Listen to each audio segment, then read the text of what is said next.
Hello, good morning, it's me. Ito yung buto-buto ng mga aso pagkatapos silang kumain. Papak sila ng buto, lalaki.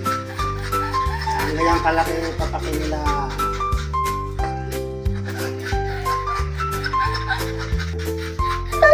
Kainin natin sila mamaya. Pagkatapos papak na sila. Morning! Ito yung ulam nila. Mga anak ko. Lang ako na mahirap pero mapagmahal ako sa kayo. Ito yung anak ko.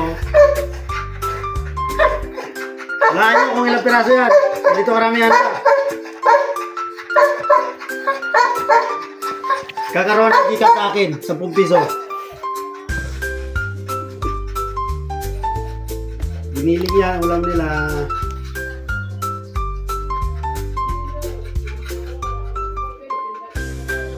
Ingay yung ayok.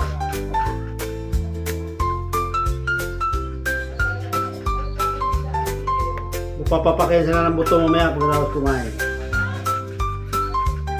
Para hindi sila makulit.